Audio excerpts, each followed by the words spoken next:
Hi, welcome everyone. Thank you for coming. This is a really exciting talk by Elaine Lopez. So Elaine comes to us from MICA. She's teaching at MICA. She got her MFA at RISD. She is currently, and I'm gonna, the AICAD postgraduate teaching fellowship at MICA. So I'm sure she'll tell you all about it. Her work, I'm actually just going to read her statement if that's okay. So this is Elaine's words, not mine. My work sets conditions for communication around cultural diversity and inequality. Through my practice, I create new ways to share, honor, and celebrate the stories that have been neglected for too long due to white supremacy, patriarchy, and other forms of structural oppression. I make immersive graphic design experiences that challenge people to question and expand their worldview. This methodology models an alternative way for designers to work toward a more just society. And this statement is, I think, absolutely perfect. And it really ties into the overall exhibition and workshop series. So we thank Elaine for coming. Oh, well, I guess like Zooming with us. So I'll give it to you. Great. Thank you, Belinda, Jason, and Margaret for this awesome invitation. I'm so excited to be here and share my work with you. I'm going to be sharing a keynote, so bear with me, but it should be okay. Thank you all for being here. I know Zoom is challenging, so I really appreciate you spending this time with me and my work. So give me 1 second while I share my screen. I don't know if you all narrate your Zoom transitions, but I always feel inclination to do so. All right, how does that look? Great, awesome. So thanks again. Making Common is the title of this lecture, of my thesis, and of an exhibition that I curated. It has also become a bit of a mantra that I go back to often in my work. I arrived at this title by taking a closer look at the word communication. So one of the definitions of communication means to share and to make common. Another word that shares a similar root is the word community, which means a group of people who have things in common. In my work, I try to share content that will allow people to learn something about others, to make them feel more connected.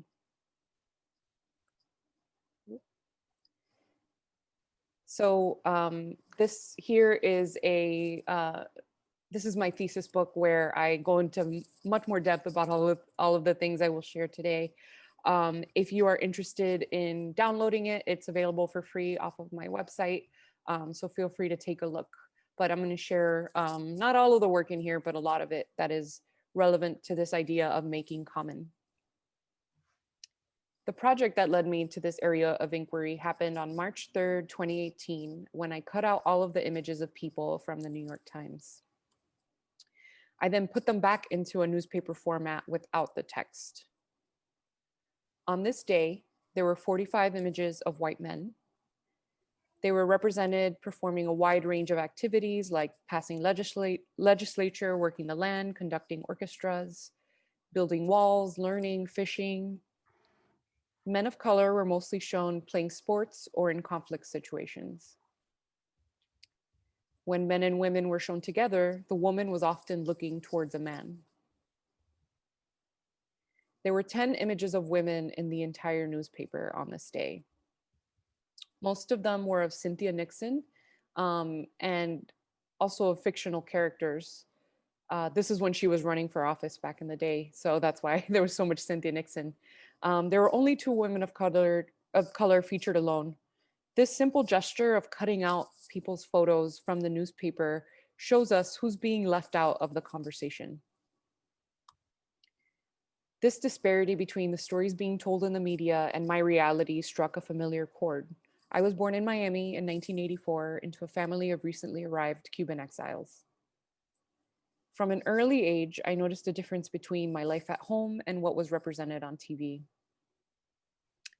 In school, I learned about Greek mythology and the American Revolution, but nothing about Cuba.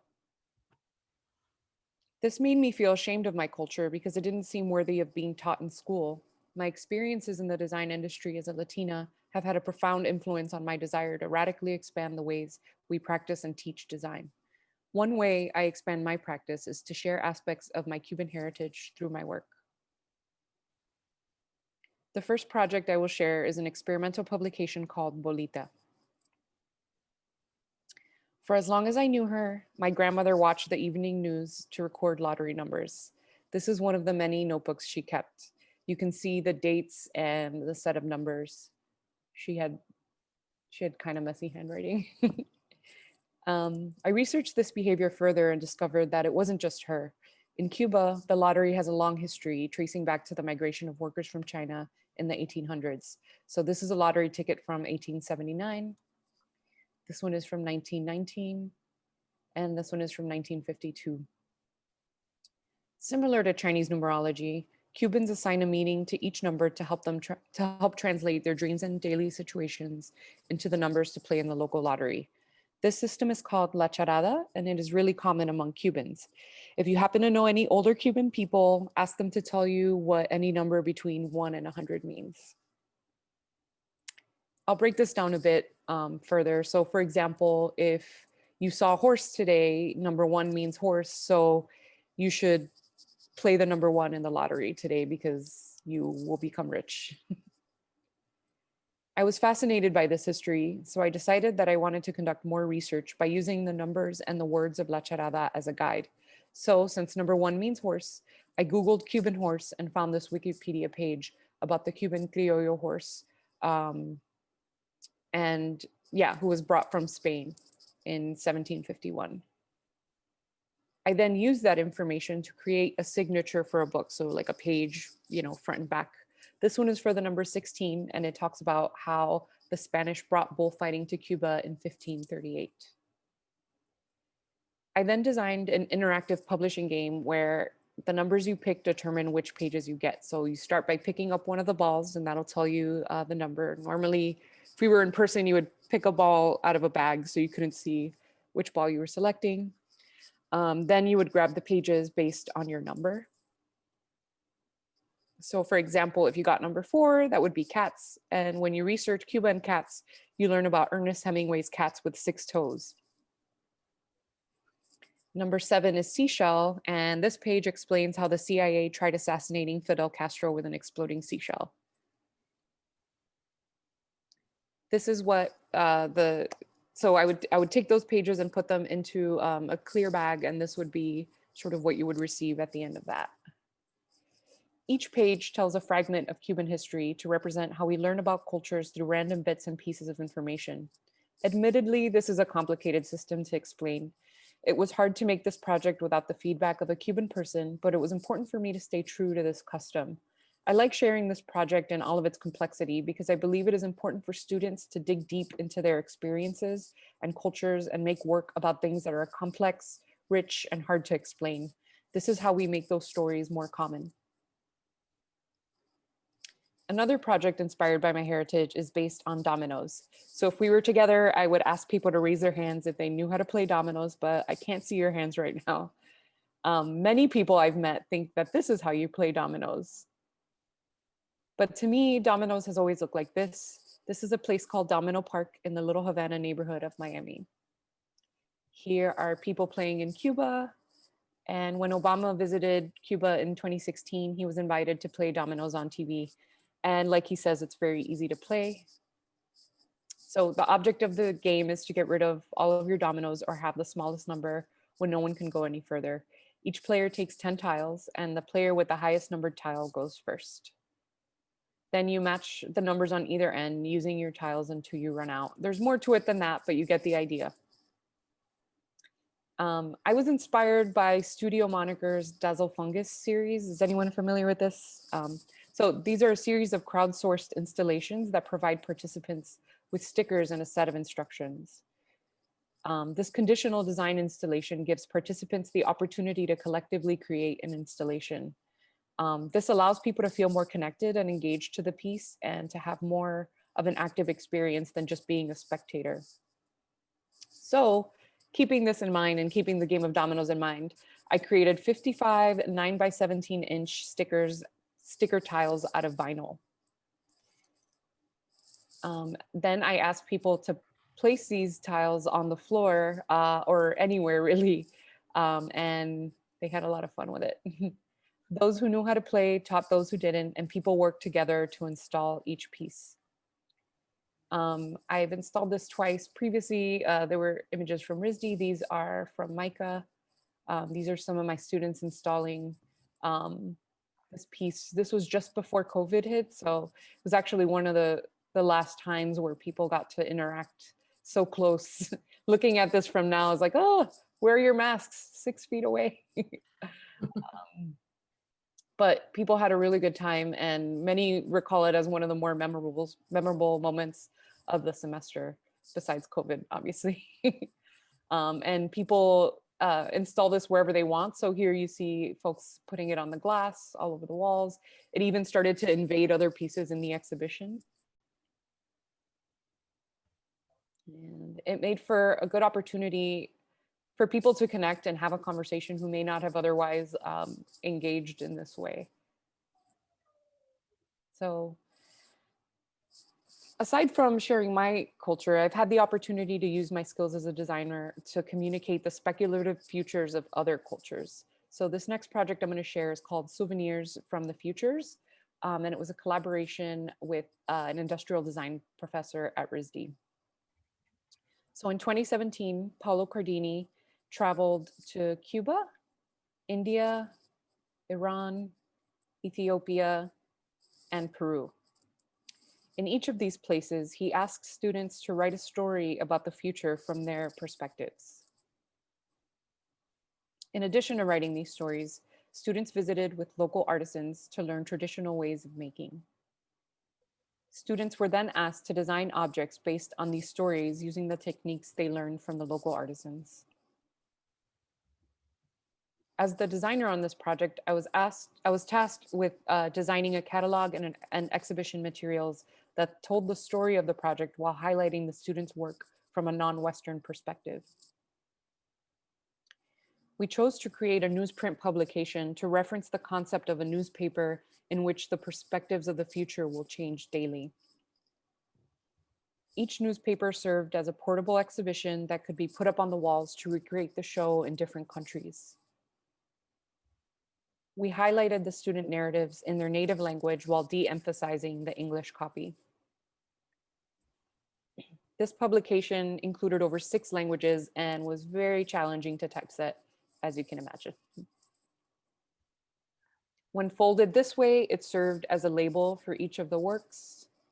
And when displayed on the wall, it showed a hero image of each project and provided context for each piece down below. The exhibition took place in Rome and brought together professors from each country to discuss the impact of the project and the implications for the future of design. The most revealing part of this project was that by telling stories about the future, students exposed the reality of their current situation. We made room for the perspectives of others and were careful as designers to be respectful to each culture. Going back to this idea of communication, I started to think about how inaccessible design is to most people. Design services are out of reach, not just financially, but also logistically. If you don't know a graphic designer, then your options are limited to Fiverr or Kinko's.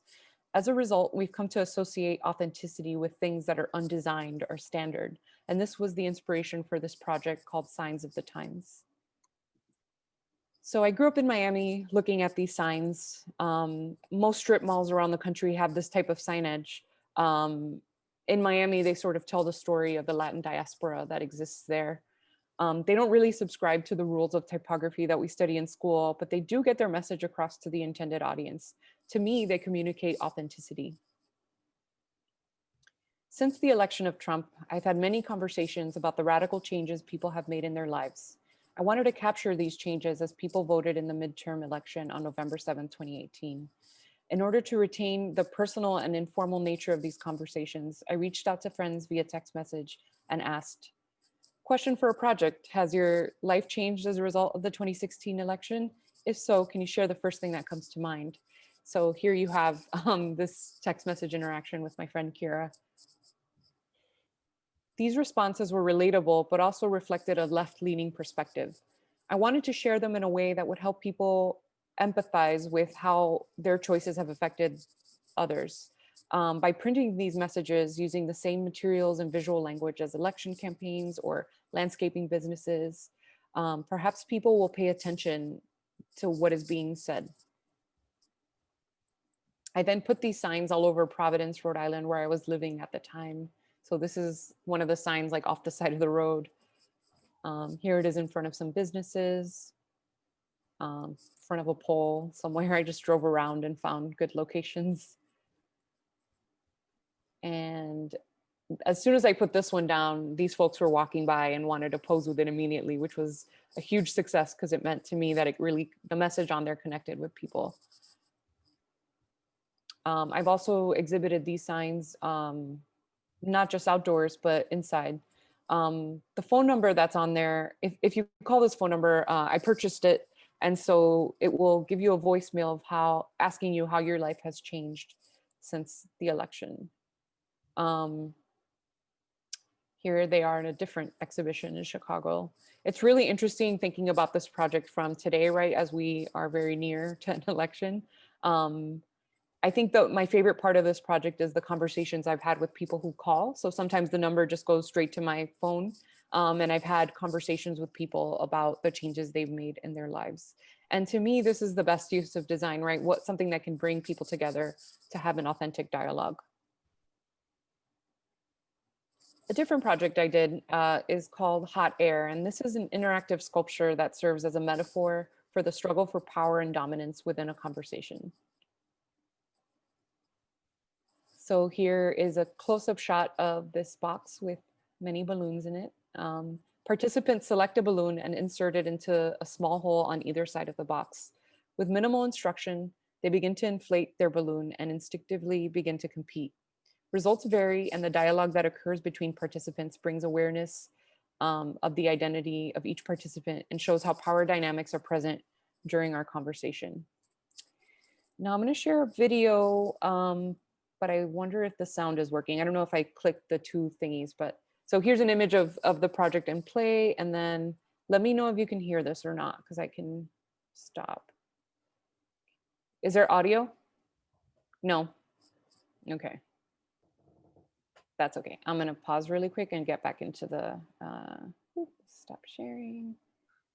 You got to press, I always forget to press these two little buttons. I wish it would just do those automatically. Okay, here we go. No problem. Getting so good at Zoom. Okay, here's the video. Got it. I started just because I want to, this could be good footage too. Okay. Wait, hold on. Yeah, it's super awkward. Oh. We didn't design this setup for comfort.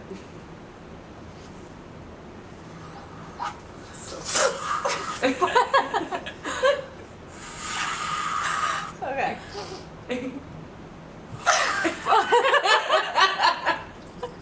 I love it. So bad at performance. Okay, 1 second.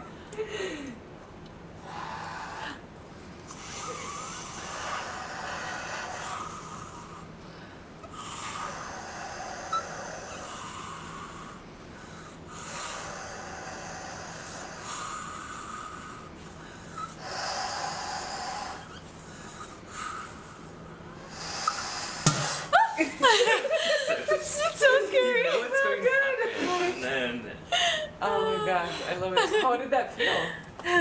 It's really intense. Yeah, right? It was interesting because it was like, because I was like stopping, like when you stopped, I was like, oh, I should like wait.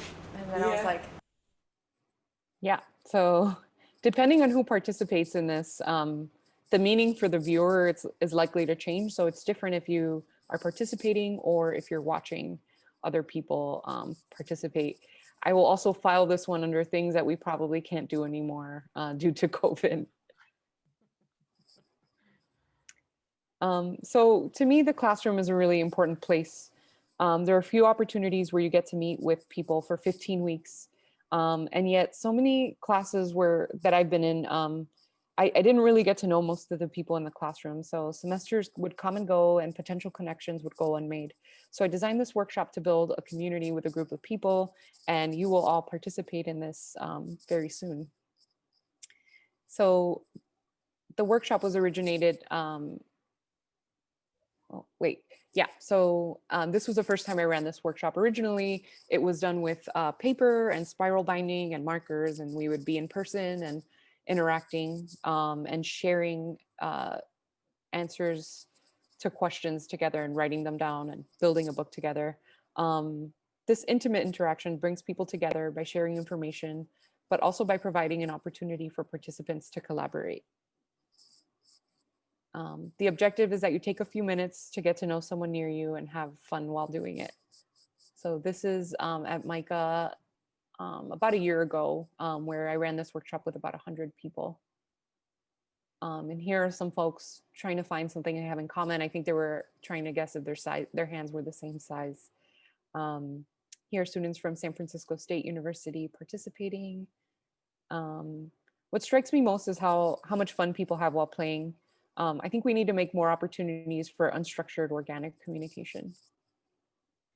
And here are some other shots. The final product is this long collaborative book with people's sincere responses about what matters most to them in life. And here's an example. So again, COVID being the theme of the night, I had to translate this interaction that couldn't happen physically anymore into the digital space. And so this is the workshop for the School for Poetic Computation. So like I said, some of you will be participating in this a little bit later today, but I feel that more important than ever before, we need opportunities for connection and for authentic, unstructured dialogue like we would have on the way to class or while grabbing lunch. So this workshop provides people the opportunity for that. Here's one of my favorite pictures from one of the workshops I've done. So switching gears a little bit, a machine that brings me great joy is the Riso. Fun fact, Riso means ideal in Japanese. This generous, forgiving, and rewarding machine is the ideal tool for making work with minimal risk and maximum reward. This is Rizdi's Riso. This is the Riso at MICA. And this is my own Riso. Her name is Chorizo. And she's right behind me right now, covered in paper. The first thing I printed on the Riso was this, a boulder with text isolated from its surroundings. This is the original photo from my phone. And here are some other photos of these words on boulders.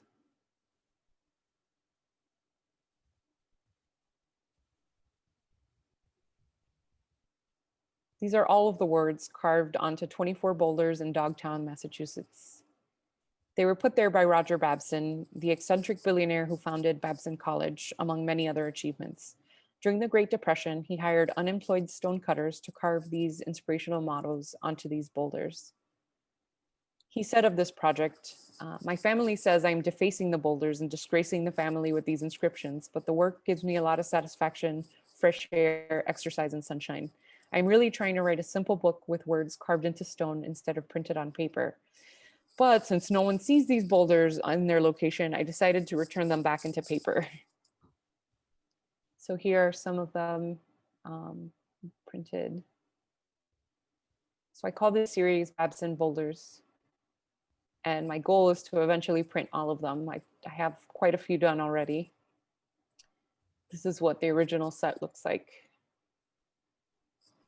I wish I could Riso print all day. Here's another print I made inspired by the terrazzo flooring at my grandmother's house. I call this Terrizzo. And this was a series of posters that I collaborated on with my friend Bobby Joe Smith, announcing a lecture series. I've also developed a class around the intersection of Riso printing, culture, and identity. I feel that the Riso is the perfect machine to use when making work around identity because it is inherently joyful and easy to use, which are qualities that ease the burden of making work about difficult or painful topics. So this is, yeah, I showed this Riso image again. I can't show them enough. So these are the materials for my class that I'm well, this was from last spring, but I'm currently also teaching this class. These are, the nice thing about Riso too is that it's great for publishing. So many of the projects that students make get put into books or multiples that can be resold. So this is a book of sort of the first prints that students made in this class. So these are prints by Bella Hu of her hometown in China. And this is Layla's work. And so her thesis was about Edward Said's writings on Orientalism. So she created these Riso postcards to reflect that work. These are pictures from Jessica He, and I think that is Chinatown in Philadelphia, where she's from, and also some lilies. Akia Jones made a series of prints for Black History Month using iconic imagery from the civil rights movement.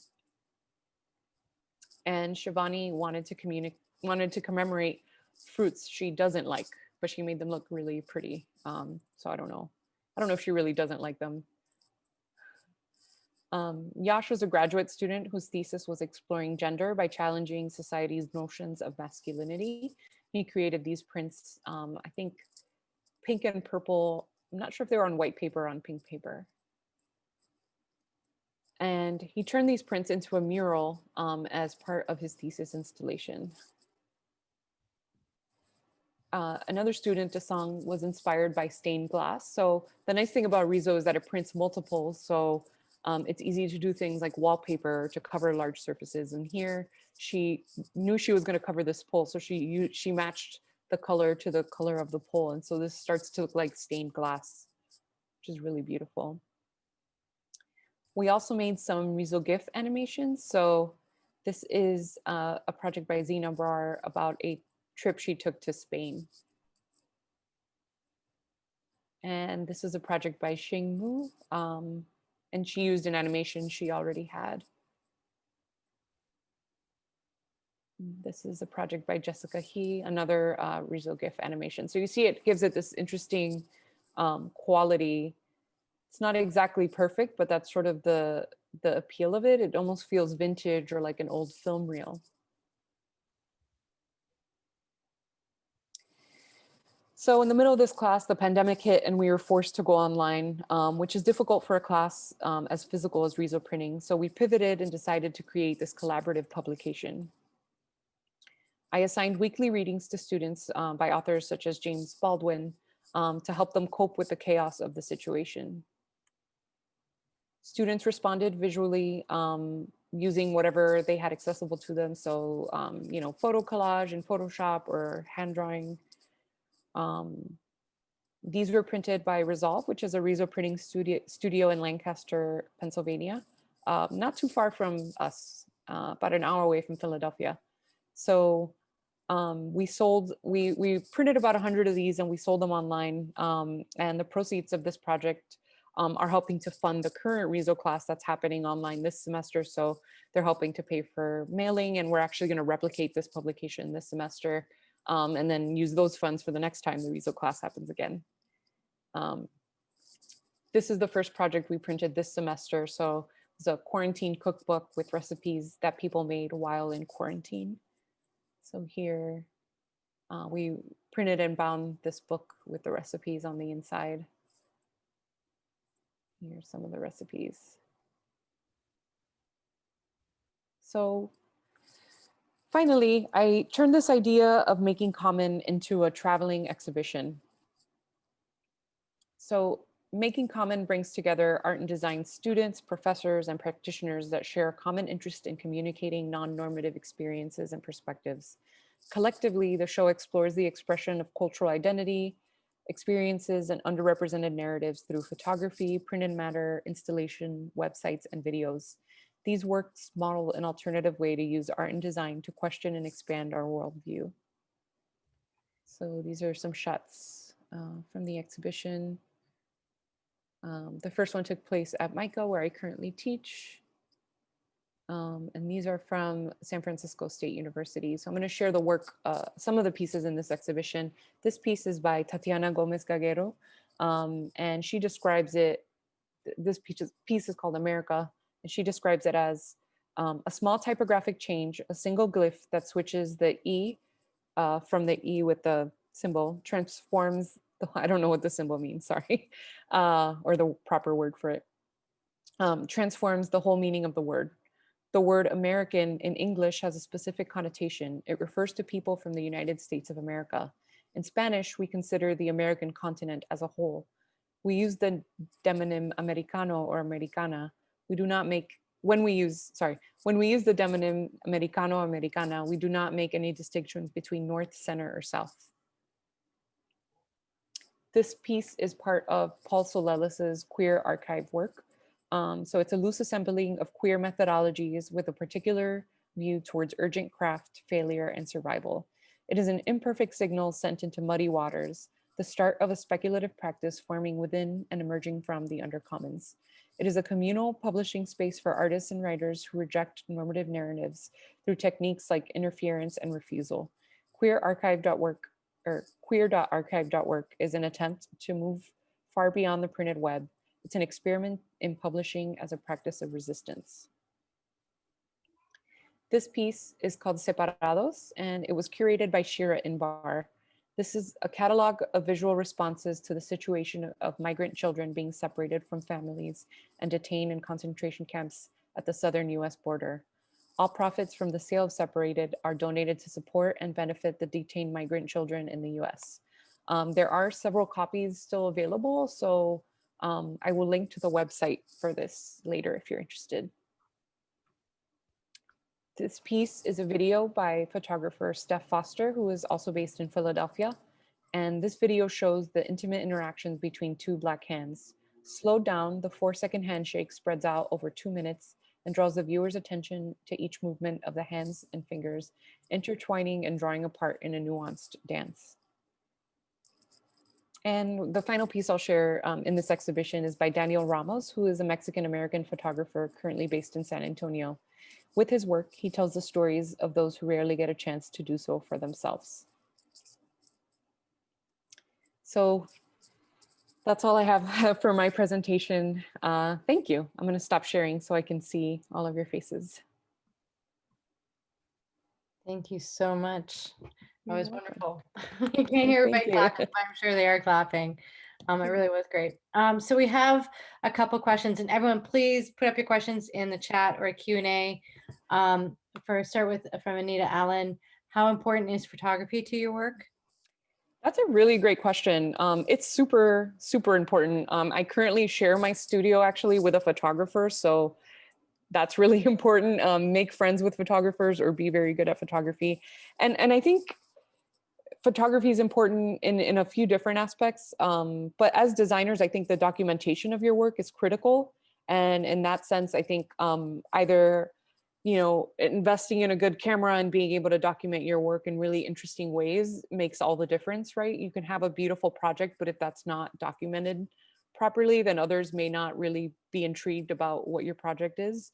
And then the other way that photography is important in my work is that I think as designers, we also have to sort of curate photography, right? Depending on the pieces we're working in. So that is a process of finding images that pair well with each other or that are appropriate to the message you're trying to convey. So yeah, thank you for pointing that out. No one's ever asked me that, but I think it's actually it's a really important part of my work. And Christina wants to know if she can purchase your prints. I'm working on it. Thank you. I really appreciate that. I need to print some more of them and then they will be for sale soon. So keep an eye out. Yes, thank you. So I want to ask a question. Yeah, Something that kept coming up is your sense of play. Can you Mhm. talk a little bit, elaborate on the sense of play in games and that within your work? It's very striking. Yeah, I think that's really important, and it comes from, so before going to grad school, I went to grad school very late. I was like 32, so I spent about 10 years working in the design industry in Chicago, and I went from working in advertising and marketing, and then into human-centered design, which I think had a huge impact in this idea of facilitation of experiences, right? So with human-centered design, you facilitate workshops or you get people to share experiences, and there's a lot of brainstorming and all of that. So having learned that and worked in that medium professionally, I wanted to bring that into my work in graduate school. And I think in a way it's a reaction to how digital design has become, right? Like everything in design is websites, and not that there's anything wrong with that, but I think there's space to make more physical experiences through design. So um, yeah, I'm always just trying to facilitate and create experiences. It's kind of in my statement where I say graphic design experiences, which is like a weird way to think about graphic design. But it is a really important part of my work. And I just, yeah, I want to create opportunities for people to be able to engage with each other, interact, because ultimately I feel like that's what we need more of in the world. Great. Yeah. Do we have some more questions? My students, you can type them in the chat or the Q&A. Here we go. We got a There list. we go. Do you want to read those, or do you want me to read them? I'll read them out so everybody can see them, because I don't think the participants can see it. Oh, So question number 1, how do you incorporate intersectionality into your research? interesting. I would ask more about what is meant by intersectionality, but overall to me, so like as a Latina in the design industry, I've always been aware that there aren't that many of us. And so the intersection of gender and ethnicity is always something I've carried with me. And so when I got to study design in graduate school, I really kept that top of mind and started to think about the ways that we can use design to call attention to these inequities, right? Or to different types of experiences. So that's why I make work about Cuba, but also in that first piece I shared, we see not only is it a conversation on ethnicity, but it's also a conversation on gender, right? There were so few images of just women in that newspaper, and so I have several other projects that I think go into better detail about that. But I think it is a really important um, conversation in the world in general, and as a designer I try to bring that in subtle ways whenever possible. Fantastic. Okay, so our second question here is, if we are to believe the saying winner writes the history, how do you go about finding the stories of historically marginalized peoples? Yeah, that's a really great, also a good question. Y'all are great. So I think it depends, right? It depends on the projects that I have the opportunity to do. So I think the Souvenirs from the Futures project was something I was very lucky to work on, because I think that definitely hit the nail on the head, where we were looking at the perspectives of the future from communities we don't normally hear from, right? And so um, I felt very lucky to be included on that project as a designer, because I got to use my abilities as a designer to tell those stories in a way that considered intersectionality and considered the cultures that were being represented. But I guess about finding them, I actually just try to share my own stories, because these are the experiences I've had.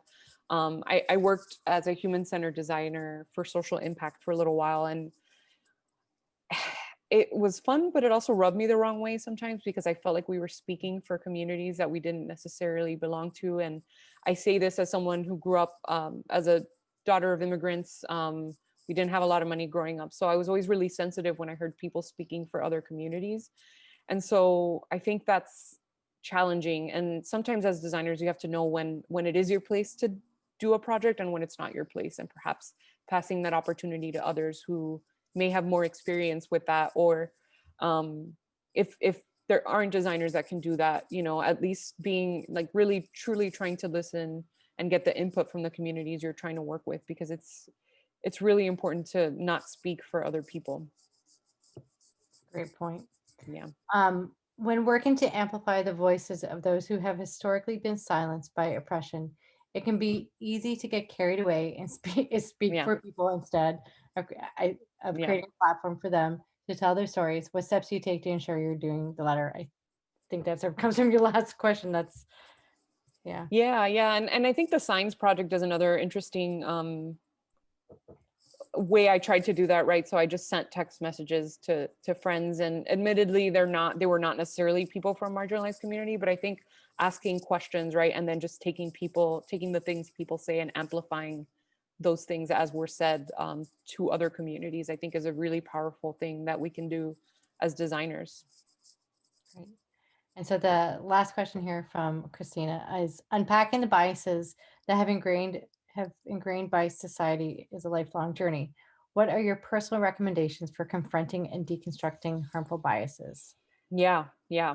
That is a really good question. And reading and watching all the documentaries, reading all the books. I think for me that was a big that was my favorite part about being in school. And all of you have this opportunity right now that you can read, right? And I not only did I read the things in classes, but I did my own research, primarily, or I guess initially, into my own culture, because I felt like that history had been denied from me. And so it wasn't until my 30s where I actually got to learn about my family's history. I mean, and it's not like they didn't talk about stuff. It's just the history you learn at home is not exactly the same as what people have written. And it wasn't even just studying history, but it was like I hadn't watched Cuban cinema. I hadn't read books by Cuban authors. I really hadn't exposed myself, and mostly because I didn't even know where to look, right? And I guess we have Google now, and it's sort of easy to search for those things. But um, once I did immerse myself into that history,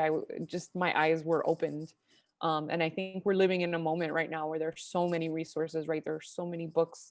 And so, yeah, like right now I'm reading a book called Caste by Isabel Wilkerson. And I think it's Wilkerson, I don't know. And it's like breaking my heart and blowing my mind because it's exploring caste, the term caste, which is normally reserved, that we hear about in Indian culture, but she's actually making the case that it's exactly what we have here in the US. And it's really just such a thoughtful book.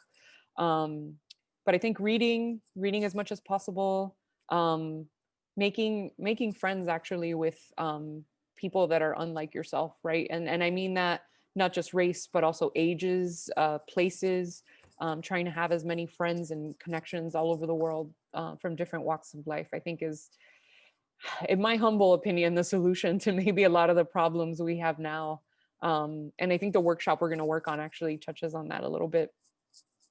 Great. Are there any other questions? Wow. Thank you so much. You're very welcome. Those are awesome questions. Thank you all for being so thoughtful. Yeah.